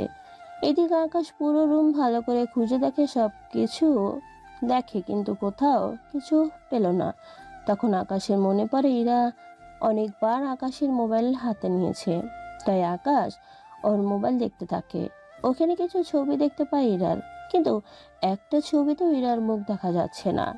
ওখানে ইরার মোট 15টা ছবি আছে, সবগুলো ছবি একই রকম তুলেছে। তাই আকাশ মন খারাপ করে মোবাইল রেখে দেয়। তখনই আকাশের মনে পড়ে ছবিতে থাকা আঙ্গুলগুলোর, কেননা প্রতিটা ছবিতেই ইরা ওর আঙ্গুল উঠিয়ে রেখেছে। তার মানে কি এরা এই ছবিগুলোর মাধ্যমে কিছু বোঝাতে চাইছে আমাকে? কিন্তু কি বোঝাতে চাইছে কিছুই মাথায় ঢুকছে না। এইদিকে সকালে আকাশের আব্বু বের হয়, তাই উনি বের হয়ে যাওয়ার আগে আকাশের সাথে দেখা করে নিচে নামে। তখন আকাশ ওর রুম থেকে বের হয়। আকাশ, তাহলে তুমি অফিসে আসছো কেন? হ্যাঁ আসবো আম্মু, কিন্তু কয়টায় আসবো? শাহজাহান চৌধুরী ওনার 4টা আঙ্গুল দেয়। আকাশ তখন বুঝতে পারে 4টায় যেতে হবে। তখন আকাশ বুঝতে পারে, তার মানে ওই ছবিতে থাকা এক একটা ছবি আঙুলগুলো এক একটা নাম্বার। তাই আকাশ তাড়াতাড়ি করে ছবিগুলো দেখতে থাকে। প্রথম ছবিতে 6টা আঙ্গুল ছিল, তাই আকাশ 6 লিখে রাখে। এভাবে প্রতিটা ছবিতে আঁকা আঙ্গুল হিসেব করে আকাশ নাম্বার জোগাড় করে ফেলে। নাম্বার পেয়ে আকাশ অনেক খুশি হয়ে যায়। তাই সে নাম্বার আকাশে কল দেয়। কল দেওয়ার কিছুক্ষণ পরে ইরা কল রিসিভ করে। হ্যালো, কি বলছেন? আকাশ কণ্ঠটা শোনার পর বুঝতে পারে এটা ইরার কণ্ঠ, তাই আকাশ উত্তরে বলে। আমি বলছি। ইরাও কণ্ঠটা শোনার পরে বুঝতে পারে এটা আকাশই, কেননা এতদিন যার সাথে একটা রুমে ছিল তার কণ্ঠ চিনতে পারবে না তা কি করে হয়। কেমন আছেন এখন? এই তো ভালো। তা আপনি আমাকে না বলে চলে গেলেন যে? আমার কাজ ছিল আপনার সেবা করে আপনাকে সুস্থ করে তোলা। আমি ঠিক তাই করেছি। তাই বলে আমাকে একবারও প্রয়োজন মনে করলেন না? আচ্ছা, আপনি কি জন্য কল করেছেন তা কি বলবেন? তেমন কিছু না, আমি আপনার সাথে দেখা করতে চাই। দেখা করতেই পারেন, কিন্তু কিন্তু কি বলুন? আমার মুখটা দেখাতে পারবো না আমি। ঠিক আছে, মুখ দেখাতে হবে না। তাছাড়া এখন যে পরিস্থিতি, মুখ খোলা রেখে বাইরে তো যাওয়াই যাচ্ছে না। আমি কোন হসপিটালে আসলে আপনার সন্ধান পাবো? আকাশের কথা শুনে ইরাও নিজেই ফেঁসে গেল, কেননা ইরাকে তো এখন যে কোনো হসপিটালেই ওর সাথে দেখা করতে হবে। কিন্তু এখন ইরা কি করবে তা আপনারা ইরার মুখ থেকেই না হয় শুনে নিন। কি হলো বলছেন না যে? একে হসপিটালে চলে আসুন। ওখানে আসার পর আমাকে কল দিবেন, তাহলে আপনি কোথায় আছেন এতে করে খুঁজে নিতে সুবিধা হবে। ওই হসপিটালটা তো অনেক বড়। এই জন্য আপনাকে বলছি এখানে এসে কল দেওয়ার জন্য। আমি তাহলে এখনই আইতেছি। এই না না, এখন না, 2 দিন পর। এখানে পরিস্থিতি অনেক জটিল, তাই 2 দিন পর দেখা করেন। তাহলে আমি 2 দিন পর না হয় দেখা করব। তাহলে আমি রাখছি। এইদিকে আকাশ কল দেয়, অন্যদিকে এরা ভাবতে থাকে কিভাবে কি করবে। তাই এরা প্ল্যান করে একে হসপিটালে, কেননা ইরার একজন মামা ওই হসপিটালে ডক্টর করে। তাই ইরা ওনার সাথে কথা বলে সবকিছু ঠিক করে ফেলে। এতে করে আকাশ ইরাকে আর সন্দেহ করতে পারবে না। এইদিকে ইরা সবকিছু রেডি করে হসপিটালে চলে যায়, কেননা আকাশ এখানে আসলে ইরা যাতে করে আকাশকে সহজে খুঁজে বের করতে। তাই ইরা এই হসপিটালে ভালো করে ঘুরে দেখতে থাকে, যাতে করে আকাশ কোনো কিছু জিজ্ঞেস করলে তাড়াতাড়ি উত্তর দিতে পারে। তার সাথে এখানে ক্যান্টিন হতে শুরু করে সবকিছু ইরা ঘুরে ঘুরে দেখতে থাকে। এতে করে ইরার জন্য অনেকটা ভালো হয়েছে, তা আপনারা গল্প শোনার মাধ্যমেই বুঝতে পারবেন। এইদিকে আকাশ নিচে নামে। ভাইয়া, হঠাৎ এত খুশি খুশি লাগছে, কোথাও যাওয়ার প্ল্যান আছে নাকি? কই এত খুশি? তাছাড়া এত বড় একটা অসুখের হাত থেকে বেঁচে ফিরলাম তো, তাই খুশি খুশি লাগছে। তা তো বুঝলামই, তা কোথায় যাচ্ছিস এখন তুই?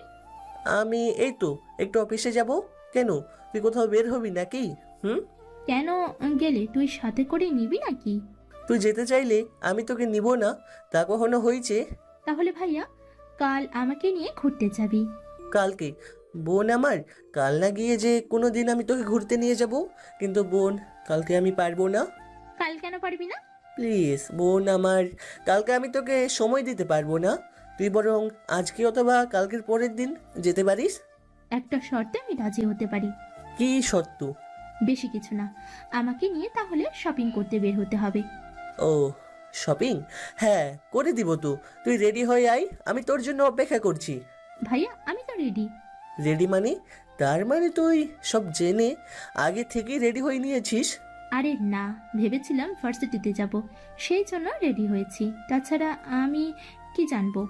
কিছু না বোন আমার, চল এবার। মা, আমি ঈশাকে নিয়ে বের হলাম। এইদিকে আকাশ ঈশাকে নিয়ে এসে গাড়িতে বসে। যাক, বাঁচা গেল। ঈশা কিছু জানতেও পারেনি, আবার বুঝতেও পারেনি। তুমি কি ভেবেছো ভাইয়া আমি কিছুই জানি না, তাই না? আমি সব জানি। তুমি যে কাল ইরার সাথে দেখা করতে যাবে তা ইরা আমাকে কল দিয়ে জানিয়েছিল। এইদিকে ওরা গাড়ি চালিয়ে একটা শপিং মলের সামনে আসে। ওরা দুজনের ভিতরে ঢুকে যায়। ওখানে ঈশা ইরাকে দেখতে পায়, সেই জন্য ঈশা কিছুটা ঘাবড়ে যায়। তখন ইরা ঈশাকে দেখে ডাক দেয়। এই ঈশা, ঈশা, আরে এইদিকে তাকা। ঈশার দিকে তাকায়, তখন ইরা হাতের ইশারা ঈশাকে এদিকে আসতে বলে। ভাইয়া, আমার ফ্রেন্ডের সাথে আলাপ করিয়ে দিই তোর। আমার সাথে কেন আলাপ করবি? ভাইয়া চল তো চুপচাপ করে, নয়তো ও আবার মাইন্ড করবে। ঈশা আকাশকে নিয়ে ইরার কাছে যায়। ভাইয়া, তোর সাথে পরিচয় করিয়ে দিই, ও হচ্ছে আমার বান্ধবী ইরা। ইরা নামটা শোনার পর আকাশের বুকের ভেতর মোচড় দিয়ে উঠল। এই নামের মেয়েটা তো... ভাইয়া, তুই যা ভাবছিস আসলে তা নয়। ওর বাবার শত শত কোটি টাকা আছে, বুঝলি? তা না হয় বুঝলাম, কিন্তু... কি ব্যাপার ঈশা? উনি কে? আর আমার নামটা শুনে এমন চমকে উঠলো কেন? আর বলিস না দোস্ত, ভাইয়া অসুস্থ হওয়ার পর একজন নার্স ভাইয়া সেবা করে। এই নার্সের নাম ছিল ইরা। তাই ভাইয়া এই নামটা শুনলেই এমন করে। তাই আমি ভাইয়া বললাম। আর কি যে তুই ওই মেয়েটা না? ও, বুঝতে পেরেছি। তাই এখানে যখন এসেছিস তাহলে চল আমরা দুজন মিলে শপিং করি। তাহলে আমি কি করব? কি করবেন মানে? আপনি এখানে কফি শপে কফি খান। ইরার কথা শুনে আকাশ তো হা করে তাকিয়ে আছে। এদিকে ইরা ঈশাকে টেনে নিয়ে গেল। কিছু দূর যাওয়ার পর ইরা বলে ওঠে, কিরে এভাবে টেনে কেন আনলি? ভাইয়া সামনে সমস্যা কি ছিল? সমস্যা মানে অনেক বড় সমস্যা। কাল তোর ভাইয়ের সাথে দেখা করার জন্য ড্রেস কিনবো। যদি তোর ভাইয়ের ড্রেস দেখে যায় তাহলে তো চিনে ফেলবে। উফ, তোর মাথায় কি বুদ্ধি রে! এখন চল, ড্রেস কিনতে হবে। কাল দেখবি তোর ভাইয়াকে কেমন নাকানি চুবানি খাওয়ায়। তারপরে দেখবো, এখন চল তাড়াতাড়ি। ওরা দুজনে গিয়ে অনেক কিছু কিনে নেয়। নেওয়া শেষ করে ওরা কফি শপে আসে। দেখে আকাশ মোবাইলে বসে গল্প লিখছে। তখন ইরা পেছন থেকে এসে জিজ্ঞেস করে, কি করে না কাকা? ও, আপনি? আমি তো ভেবেছি কি নাকি। ভাইয়া শপিং করে ক্ষুধা লেগে গেছে, কিছু অর্ডার কর। আকাশ ওয়েটারকে ডেকে এনে খাবার অর্ডার দেয়। ওয়েটার খাবার নিয়ে এসে ওদের দেয়। ওরা খাবার শেষ করে বেরিয়ে পড়ে। গাড়িতে যাওয়ার সময় আকাশ ঈশাকে প্রশ্ন করে, ঈশা, ওই মেয়েটাকে আমার খুব চেনা চেনা লাগছে। এই রে, সত্যি সত্যি চিনে ফেললো নাকি? কিদি, চুপ করে আছিস যে? ভাইয়া তুইও না, কি করে তুই ওকে চিনবি? ওকে তো আজ প্রথম তুই দেখলি। তা ঠিক বলেছিস, কিন্তু ওকে দেখে খুব চেনা চেনা লাগছে। কথাগুলো বলে আকাশ চুপ হয়ে যায়। অন্যদিকে ঈশা মিটমিট করে হাসছে। পরের দিন সকালে আকাশ বের হয়ে যায় একে হসপিটালের দিকে। ওখানে অনেক সব জায়গায় খুঁজতে থাকে ইরাকে, কিন্তু না পেয়ে ইরাকে কল দেয় আকাশ। ইরা আকাশকে বাগানের সামনে আসতে বলে। আকাশ অনেক খোঁজাখুঁজির পর ইরাকে দেখতে পেলে আকাশ ইরার পেছনের দিকে ছিল। তাই আকাশ হাই ইরা। ইরা ডাকতে পেছনে ফিরে তাকায়। ইরা পেছনে তাকাতেই আকাশ অপলক দৃষ্টিতে তাকিয়েছে ইরার দিকে। ইরা একটা নীল শাড়ি পরেছে, দেখতে একদম পরীর মতো লাগছিল। কিন্তু আজও আকাশ চেহারাটা দেখতে পাচ্ছে না, কেননা ইরার মুখটা আজকেও বাঁধা। আপনি চলে এসেছেন? তা আসতে কোনো অসুবিধা হয়নি তো? তেমন কিছু হয়নি, কিন্তু এখানে এসে আপনাকে খুঁজে নিতে অসুবিধা হয়েছে। আপনি তো প্রথমে এসেছেন এখানে, সেজন্য সমস্যা হওয়াটা স্বাভাবিক। তা এখানে দাঁড়িয়ে কি কথা বলবেন? আমি কিন্তু বেশি সময় দিতে পারবো না আপনাকে। 15 মিনিট তো দিতে পারেন। তা অবশ্য দিতেই পারি। রাতেই হয়ে যাবে। তাহলে এখানে আমরা কফি শপে না বসে আমরা এখানে বাগানের পিছন দিকটাই যে কি দেখা করবেন? হ্যাঁ, বাসায় চাই, চলুন। ওরা পিছনের দিকে গিয়ে বসে। ওরা ওখানেই কথা বলতে থাকে। তখন আকাশ ইরাকে প্রশ্ন করে বসে, আমাকে আপনার কেমন লাগে? কেমন লাগে মানে? মানে হলো আপনি আমাকে পছন্দ করেন কি না তা জানতে চেয়েছি। দেখুন, আমার কর্তব্য ছিল তাই আমি আপনার সেবা করেছি। দেখুন, আমি জানি আপনি আমার সেবা করেছেন, কিন্তু সব সেবার মাঝে আপনার সেবাটা আলাদা ছিল। কি বলতে চান? আমি বলতে চাই আপনি আমাকে ভালোবেসে ফেলেছেন, কিন্তু আপনি না শোয়াতে ভয়ে বলতে পারছেন না। কারণ আপনার হয়তো পাউন্ড না থাকতেও পারে, কিন্তু আমরা বড় লোক, সেজন্য আপনি বলতে পারছেন না ভয়ে। কি জানি যদি গরিব আর নার্স বলে আপনাকে ফিরিয়ে দিই, তাই তো? ওই রকম কোনো ব্যাপার না। তাছাড়া আমি আপনাকে ভালোবাসলেই যে আপনার পরিবার আমাকে মেনে নাও নিতে পারে। দেখুন, আপনি যদি রাজি থাকেন তাহলে আপনাকে কথা দিচ্ছি, কেউ আপনাকে আমার থেকে আলাদা করতে পারবে না। এইদিকে ইরা কি বলবে কিছুই বুঝতে পারছে না, কারণ ইরা যেমনটা চেয়েছিল আকাশ ঠিক তেমনটাই করতেছে। তাই অনেকটা ভেবে রাজি হয়ে যায়। ঠিক আছে, আমি রাজি। ইরার মুখে রাজি হওয়া কথাটা শুনে আকাশের দু চোখ দিয়ে পানি পড়তে লাগলো। আকাশ খুশিতে ইরাকে জড়িয়ে ধরে। আমি জানতাম তুমি রাজি হবে, তাই তোমার জন্য কিছু জিনিস নিয়ে এসেছি। এইগুলো কখন কিনলেন? কাল বোনকে নিয়ে শপিং করতে গিয়েছিলাম, তখন কিনেছি। এখন হাতটা বাড়িয়ে দাও। হাত কি করে বাড়াবো? হাতে তো গ্লাভস পরা। তাতে কি, 1 মিনিটের জন্য খুললে কিছু হবে না? এদিকে ইরা হাতের গ্লাভস খুলতে রাজি হচ্ছে না, কারণ গ্লাভস খুললে ইরা ধরা খেয়ে যাবে। কারণ ইরার হাতের আঙ্গুলের হীরের আংটি আছে, তার উপরে আছে হীরের ব্রেসলাইট। এইগুলো দেখলে আকাশ বুঝে যাবে। আপনি আমাকে দিন, আমি বাড়িতে গিয়ে পরে নেব। এখানে হাত খোলাটা ঠিক হবে না। আকাশ কিছুটা ভেবে ইরার হাতে বক্সটা দিয়ে দিল। বক্স দিয়ে আকাশ ওখান থেকে চলে আসে। ওইখান থেকে আকাশ আসার পর অনেকটাই খুশি ছিল, কিন্তু সেই খুশিটা বেশিক্ষণ থাকলো না। কেননা আকাশ বাড়িতে এসে জানতে পারে ওর বিয়ের কথাবার্তা চলতেছে। তাই আকাশ ওর আম্মুকে একটু সাইডে নিয়ে আসে। আম্মু, এসব কি হচ্ছে? কি হচ্ছে মানে?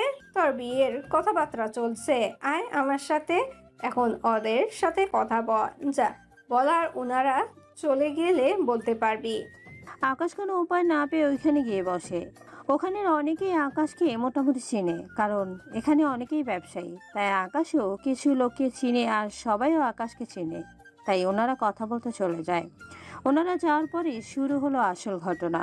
তুমি কি করলে এটা? কি করলাম আমি? তোর বিয়ে ঠিক করলাম। তুই তো কাউকে পছন্দ করিস না, তা তো আমরা জানি। তাই ওই মেয়েটিকে আমাদের অনেক পছন্দ হয়েছে, তাই ওর সাথেই তোর বিয়ে হবে। কিন্তু আম্মু, তুমি আমাকে না জিজ্ঞাসা করে কি করলে আম্মু? এখানে বলার কি আছে? কেন, তুই কি বিয়ে করবি না নাকি? তোর যদি কোনো আপত্তি থাকে তাহলে আমি কালকে মেয়েকে আসতে বলি বাড়িতে, তখন না হয় তোরা কথা বলে নিবি। দেখা করার জন্য বাড়িতে কেন আসবে? ভাইয়া ওই আমার বান্ধবী, তাই ওই এখানে আসবে। দেখো মা, মেয়ে আমার পছন্দ না হলে কিন্তু তুমি বিয়ে ক্যান্সেল করে দিবে, কথা দাও। ঠিক আছে, দিলাম তোকে কথা। যদি তোর পছন্দ হয় তাহলে আমরা খুব শীঘ্রই তোদের বিয়ে দেওয়ার ব্যবস্থা করব। আকাশ ওখান থেকে চলে যায়। ওইদিকে আকাশ চলে যাওয়ার পর ঈশা আর ওর আম্মু দুজনেই হাসতে থাকে। সত্যি আম্মু, তুমি কতই না ভালো অ্যাক্টিং করতে পারো। তুই কি কম কিসে? সব তো তোর জন্যই হয়েছে। এদিকে আকাশ রুমে গিয়ে ভাবতে থাকে কি করবে। তখন ইরার কথা মনে পড়তে আকাশ ইরাকে কল দেয়। ইরাকে কল দিয়ে সব কিছু জানায় আকাশ। এইদিকে ইরা সবটা জেনেও কিছু বলছে না, শুধু এতটুকুই বলে।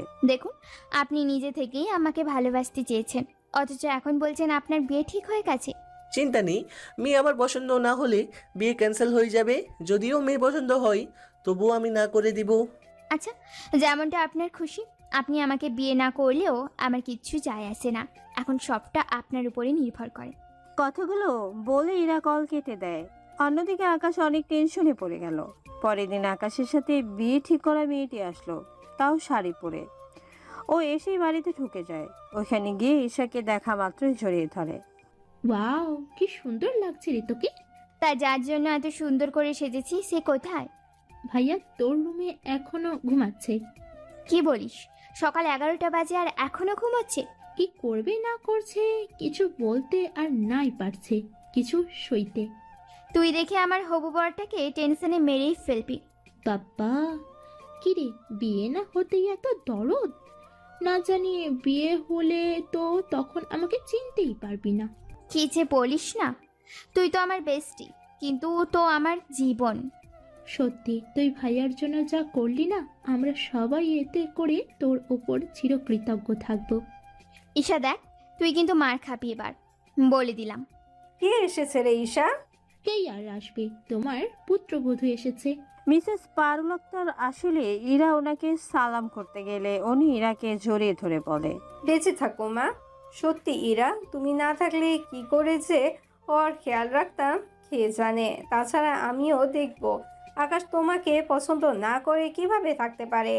আন্টি থাক না ওইসব কথা, আমি কি এখানে দাঁড়িয়ে থাকবো নাকি? তুই ইরাকে তোর রুমে নিয়ে যা। আর হ্যাঁ, আমি তোদের জন্য নাস্তা পাঠিয়ে দিচ্ছি। আম্মু তুমি তাহলে নাস্তা পাঠিয়ে দাও, আমি রুমে গেলাম। ওরা রুমে চলে গেল।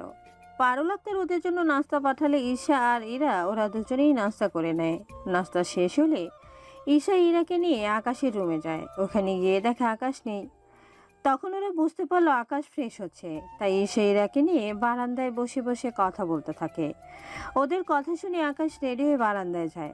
ওখানে গিয়ে ঈশার সাথে একটা মেয়েকে দেখতে পায়, কেননা আকাশ এখনো ইরাকে চেনে না। ঈশা, উনি কি? ভাইয়া ও আমার বান্ধবী, তাছাড়া ওর সাথে তোর বিয়ে ঠিক করা হয়েছে। তাই তোরা দুইজন কথা বল, তাড়াতাড়ি নিচে নেমে জানাবি কিন্তু। ঈশা চলে যাওয়ার পর আকাশ অপলক দৃষ্টিতে তাকিয়ে আছে।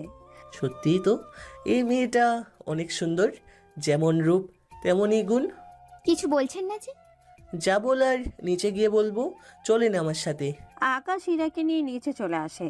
ওখানে তখন আকাশের মা বাবা সহ ঈশাও ছিল। ভাইয়া তোর কিছু কথা থাকলে বল। আমি ওনাকে বিয়ে করব, তোমরা যত তাড়াতাড়ি পারো বিয়ের কাজ শুরু করে দাও। কথাগুলো বলে আকাশ ওর আব্বুকে নিয়ে অফিসে চলে যায়। শাহজাহান চৌধুরী তখন বাড়িতেই ছিল না। ইরা আসার পর উনি কল দিয়েছিল আসার জন্য। এইদিকে আকাশের কথা শুনে ঈশা, ইরা ও পারুল আক্তার কিছুই বুঝতে পারছে না। হঠাৎ কি এমন হলো যে আকাশ রাজি হয়ে গেল? এখন হয়তো পাঠকগণ আপনারা বুঝতে পারছেন না কি থেকে কি হয়ে গেল। আপনার হয়তো ভাবছেন যেখানে আকাশ একজন নার্সকে না দেখে ভালোবাসতে পারে, ওকে ছাড়া কাউকে বিয়ে করবে না, সেখানে এখন কিনা ইরাকে দেখার পর এখন ওকেই বিয়ে করতে চায়। চিন্তা করবেন না, গল্প শুনতে থাকেন তাহলে আপনারা বুঝতে পারবেন আকাশ হঠাৎ করে কেন ওর মত পাল্টে নিল। এটা কি হলো ঈশা? আমিও তো তাই ভাবছি। ভাইয়া গতকাল পর্যন্ত বিয়ে ভেঙে দেওয়ার প্রস্তুত ছিল, কিন্তু হঠাৎ রাজি হয়ে গেল, বিষয়টা মাথায় ঢুকছে না। আচ্ছা, তুই কি ভাইয়াকে কিছু বলেছিস? বিশ্বাস কর, আমি না কিছুই বলিনি। উনি শুধু আমার দিকে একবার তাকিয়েছেন, তারপর নিচে নিয়ে এলেন। আচ্ছা, সে যাই হোক, তুই আমার ভাবি হবি, এটাই আবার কাছে বড় পাওয়া। কিন্তু তুই মন খারাপ করে বসে আছিস কেন? তুই কি খুশি হসনি? হ্যাঁ বলো ইরা, তুমি কি খুশি হওনি? আন্টি, একদিক দিয়ে খুশি হয়েছি, আবার অন্যদিক হিসেব করলে মনটা খারাপ হয়ে যাচ্ছে। কোন দিক হিসেব করবে? মন খারাপ হচ্ছে তোর? এই যে গতকাল আমার সাথে দেখা করে প্রপোজ করেছিল, কিন্তু তখন আমার মুখ তো দূরের কথা, হাতটাও দেখায়নি। এটা বল, ভাইয়া তোকে কি দিয়ে প্রপোজ করেছিল? এই তো একটা হীরের আংটি, তার ব্রেসলেটটার। এইগুলো কবে কিনলো আবার? ওই দিন তুই আসছিলি না শপিং করতে, ওই দিন আমি আর তুই তো একসাথে ছিলাম, তখন উনি ওই ফাঁকে গিয়ে কিনেছিল। ওয়াও, হিরে দিয়ে প্রপোজ? থাক, মন খারাপ করিস না। ভাইয়া আসলে জিজ্ঞেস করে নিব যে তোকে কেন ভাইয়া পছন্দ করেছে। আচ্ছা, আমি এখন যাই। সে কি ইরা, তুমি না খেয়ে চলে যাবে নাকি? আন্টি, এরপর তো এখানেই থাকবো, তখন না হয়। আর আমাকে আন্টি না ডেকে মা বলে ডাকবে। ঠিক আছে আন্টি। আবারও? উফ, সরি মা। হেই তো লক্ষ্মী মেয়ে। ঈশা, তুই তাহলে ইরার সাথে ওদের বাড়িতে যা, আমি বিয়ের আগে তারিখ ঠিক করে আয়। আম্মু, আমি কেন? তোমরা কি যাবে না? কেন, তুই ঠিক করলে কি হবে? তাছাড়া তুই যা ঠিক করবি এটার উপর তোর ভাইয়া কোনোদিনও অমত করবে না।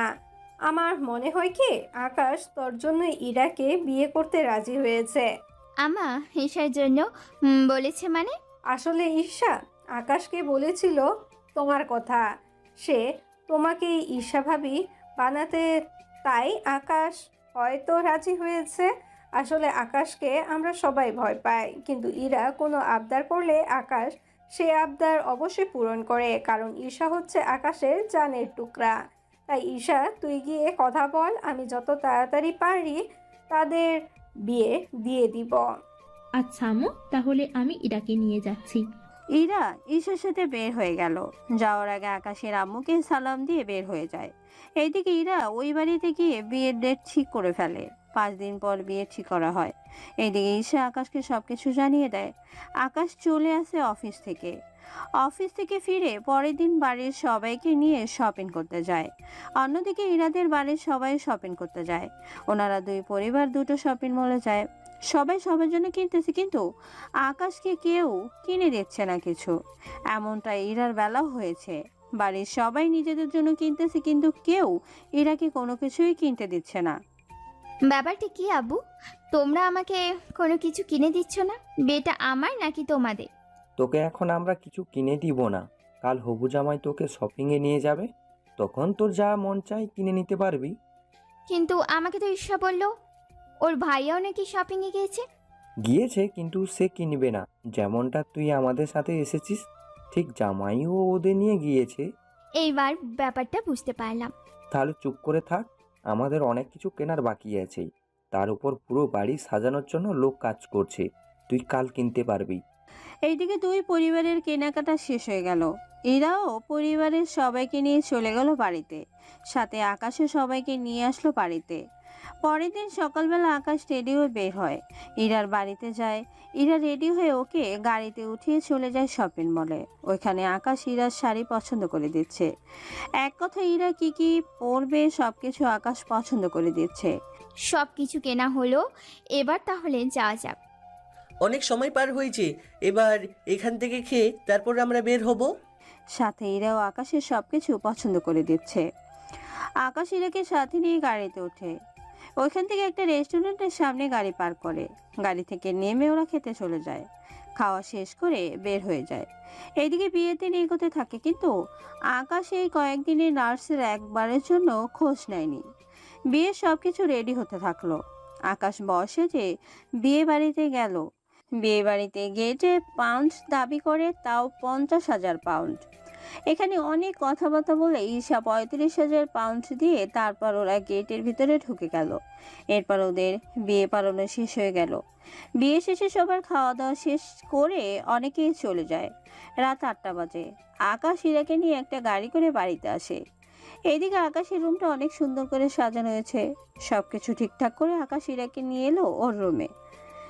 ইরা বিছানায় চড়ে উঠে আকাশকে সালাম করে। থাক, সালাম করতে হবে না। আম্মু বলে দিয়েছে স্বামীকে সালাম দিতে। তাহলে উজু করে নিন, আমরা নামাজ পড়ে নতুন করে আমাদের জীবন শুরু করব। ইরা ও আকাশ ওরা দুজনে উজু করে এসে নামাজ পড়ে নিল। নামাজ শেষে আকাশ ইরাকে নিয়ে বিছানায় বসায়। আপনার পাটে এগিয়ে দিন তো। কেন কেন আমরা পা দেবো কেন? আরে ভয় কেন পাচ্ছেন? আমি তো আপনার স্বামী, তাই না? আমি দেখলে ক্ষতি কি? কি দেখবেন? কেন, আপনার বান্ধবীরা বলেনি ফুলসজ্জার রাতের ব্যাপারে? বলেছে তো, কিন্তু পা কেন দিব এই ব্যাপারে তো কিছু বলেনি। এইদিকে ইরাকে এমন ভয় পেতে দেখে আকাশের অনেক ভালো লাগবে। আমার সাথে ডাবল অ্যাক্টিং করো, তাই না? তুমি কি ভাবছো আমি কিছুই জানতে পারবো না, তাই না? কি হলো, দেন বলছি। ইরা পা এগিয়ে না দিলে আকাশ জোর করে ঈশার পা ধরে নিজের পায়ের উপর রাখে। এতে করে ইরা চিৎকার করে ওঠে। কে আছো? এই রাক্ষসটা আমার পা খেয়ে ফেললো রে। কোনো লাভ হবে না, এই রুম থেকে কোনো চিৎকার বাইরেই বের হবে না, তাই অযথা চিৎকার করতে যাবেন না। আকাশ নিজের পকেট থেকে একজোড়া হিরে নূপুর বের করে ইরার পায়ে পরিয়ে দিল। ইরা তো নূপুর দেখে অবাক। আপনি এই জন্য পা এগোতে বলেছিলেন? আমি তো কি না কি ভেবে বসে নিয়েছি। এইদিকে ইরা যতই আকাশের সাথে কথা বলছে ততই ইরা কিছুটা কষ্ট পাচ্ছে, তা আপনারা পরে জানতে পারবেন। পরের দিন সকালে ওরা রেডি হয়ে নিচে নামে। ওখানে ইরা ঈশা আর অনেক মজা করতে থাকে। এভাবে 3 দিন কেটে যায়। ইরার জ্বর হয়ে যায় বৃষ্টিতে ভেজার কারণে, তাই আকাশ ইরার সেবা করতে বল। তুমি আবার এভাবে সেবা করেছিলে, তাই না? আমি কখন সেবা করলাম? এই যে যখন আমি অসুস্থ ছিলাম তুমি নার্স হয়ে আমার সেবা করলে, অনেক ভালোবাসা দিলে আমায়। এইগুলো আপনাকে কে বলেছে? ঈশা, তাই তো? না, মনে পড়ে আমি তোমাকে একটা আংটি ও ভ্যাসলেট দিয়েছিলাম, সাথে একটা শাড়ি। ওই শাড়িটাই পরে তুমি আমাদের বাড়িতে এসেছিলে আমার সাথে দেখা করতে। তখন আমি এই যে তোমার হাতে আংটি আর ভ্যাসলেট দেখে চিনতে পারি ওটা তুমিই ছিলে, এবং কি যা তোমার হাতে এখনো আছে। আকাশের কথা ইরা ওর দিকে তাকিয়ে দেখে সবকিছু এখনো আছে। তাহলে বিয়ের আগে তুমি এক করোনা রোগীর সেবা করে তাকে তোমার স্বামী বানিয়েছো, আজ সেই স্বামী তার করোনার কাছাকাছি যাওয়ার বউয়ের সেবা করছে। কথাটা বলার পর ইরা খুশিতে আকাশকে জড়িয়ে ধরে। এই জড়িয়ে ধরাতেই শুরু হলো করোনা হওয়া স্বামী স্ত্রীর ভালোবাসা।